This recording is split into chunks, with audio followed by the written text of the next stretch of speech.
आपका क्वेश्चन क्या कहता है? अ मास m is equals to 20 gram has a charge q is equal to 3 millicoulomb. It moves with a velocity of 20 meter per second and enters a region of electric field of 18 Newton per coulomb in the same direction as the velocity of the mass. The velocity of the mass after 3 seconds in this region is. ये रहा आपके option. तो यहाँ पे आपको question में बोला है कि ये हमारा चार्ज q है जो कि मूव कर रहा है विद इनिशियल 20 मीटर पर सेकेंड के। अब यहाँ पे इलेक्ट्रिक फील्ड के फील्ड में एंटर कर रहा है। तो यहाँ मान लेते हैं इलेक्ट्रिक फील्ड इस डायरेक्शन में, और यहाँ पे बोला है in the same direction as the velocity of the mass, यानी कि जो चार्ज और इलेक्ट्रिक फील्ड का जो डायरेक्शन है दोनों सेम है, यानी ये एंटर किया दोनों का डायरेक्शन सेम है। तो हमसे यहाँ पूछा है कि 3 सेकंड बाद इसकी जो फाइनल वेलोसिटी है इस चार्ज की कुछ मतलब क्या कितनी होगी वैल्यू, वो हमसे पूछा है।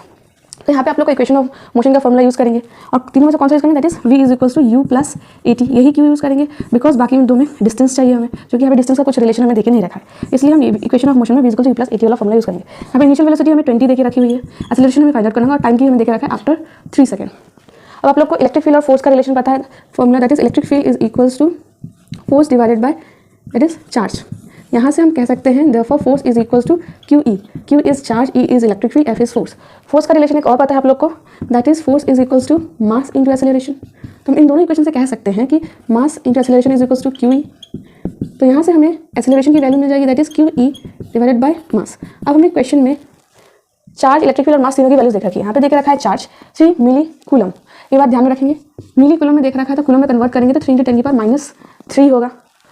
यहाँ पे हम स्टैंडर्ड यूनिट्स में वैल्यू पुट करेंगे, इसलिए हम कन्वर्ट कर रहे हैं।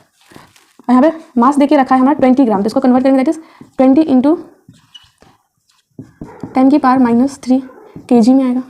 यहाँ पे इलेक्ट्रिक फील्ड हमारी स्टैंडर्ड यूनिट्स में तो कन्वर्ट नहीं करेंगे। यहाँ पे चार्ज हमें मिल गया दैट इज 3 × 10 की पावर -3।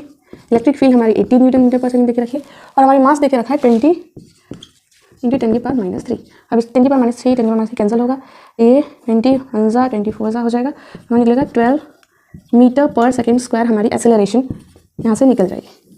तो इस वैल्यू को हम यहाँ पुट करेंगे तो 20 प्लस एक्सेलरेशन हमारी कितनी है 12 मीटर पर सेकेंड, 12 × 3 करेंगे तो 20 प्लस 36 तो 56 मीटर पर सेकेंड हमारी वेलोसिटी आ जाएगी आफ्टर 3 सेकेंड। तो हम लोग का आंसर होगा बी।